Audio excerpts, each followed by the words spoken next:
the chainsaw for bureaucracy. Chainsaw! Elon Musk now expressing some regret for that infamous chainsaw-wielding appearance alongside Argentinian President Javier Milei at CPAC back in February. In the months since then, Musk has been critical of Trump's so-called Big Beautiful Bill and vocal about continuing Doge's mission of slashing waste, fraud, and abuse. But one of Musk's recent budget-related social media blitzes prompted a user on X to tear into him on his own platform. In response to one of Musk's posts, that user wrote, "Maybe you shouldn't have taken the chainsaw on stage and acted a fool. Maybe you could have gotten more done if you weren't so worried about looking cool." Musk responded minutes later, quote, "Valid point. Milei gave me the chainsaw backstage and I ran with it. But in retrospect, it lacked empathy."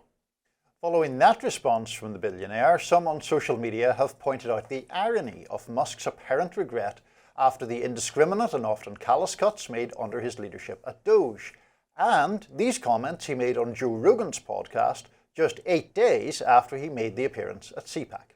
The fundamental weakness of Western civilization is empathy. The empathy exploit. They're exploiting a bug in Western civilization, which is the empathy response. So, and I think empathy is good, but you need to think it through. So, as regular viewers of this show know, I find Elon Musk a rather tiresome figure in lots of ways, and I'm glad that he has now rediscovered the capacity for empathy, or feels that his chainsaw antics were lacking in empathy. I certainly think they were. I am slightly skeptical of his regret because it's very much in line with that sort of outlandish persona that he has and the propensity to make these sort of performative moments. The Joe Rogan clip, I think, was important because, the more serious issue I have with Musk is these criticisms he makes of empathy in the past, or has made of empathy in the past. And it wasn't just with Joe Rogan. He has a number of times talked about a type of empathy that he regards as suicidal, was one comment. He has said that European leaders are too empathetic. He is concerned that a certain type of empathy is a civilizational risk. So he then, having said those things, seems to try to differentiate between some kind of empathy that he likes and some kind of empathy that he dislikes. I find that casting of empathy as a bad thing very damaging, actually, particularly since he's a very influential figure to those people who like him more than I do. And he has 220 million followers on X. And that derision toward empathy, I think, has been harmful.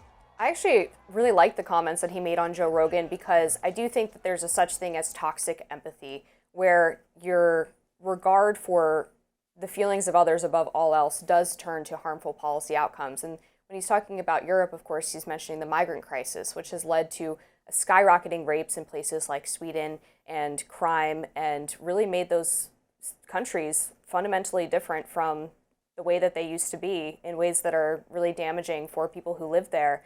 And toxic empathy when it comes to things like maybe criminal justice reform or illegal immigration and how you deal with the border. So I do think that there is a tendency sometimes for political leaders to go overboard on empathy. Now, all of that being said, on the point about what is the motivation for him saying this now, right? I mean, I do think he's trying to rehabilitate his image to an extent now that he has this sort of ongoing feud with Donald Trump. He's been attacking the Big Beautiful Bill. Maybe he feels like Republicans aren't going to be his biggest champions anymore, and he's trying to develop a new coalition so that he can continue to have political influence. Sure.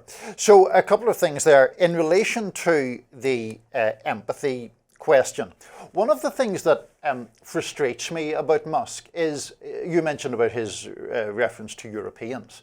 The picture that he paints, particularly about the United Kingdom, which I can speak about with more knowledge than the rest of Europe, is just completely divorced from reality in its sort of dystopian ideas about what exactly is going on there and no-go areas and all of that. I just don't accept that the characterization he brings to it is even remotely accurate.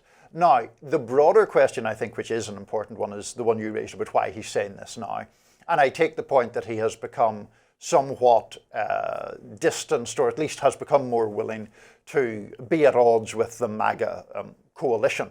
I think obviously that is his right to do that, but I wonder at what level that is driven somewhat by business concerns as well, because obviously we've seen Tesla suffer pretty badly falling sales, and at risk of being too cliched, electric vehicles tend to appeal to a more liberal-minded, environmental-minded market, and his political activism obviously hurt those sales and hurt that brand with the people who are its target market. There's also a response to this chainsaw admitting of the mistake from Steve Bannon, who said, excellent. All hype, never cut a single penny.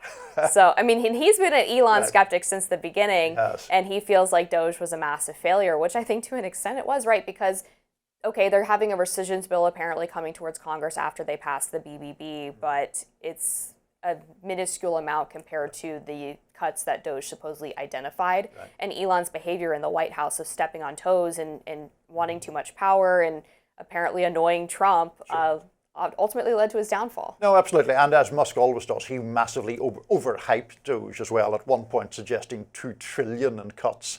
At the most, it's going to end up, I think, 160 million or so. President Trump vowing to make New York City hot again. Hear more on that next.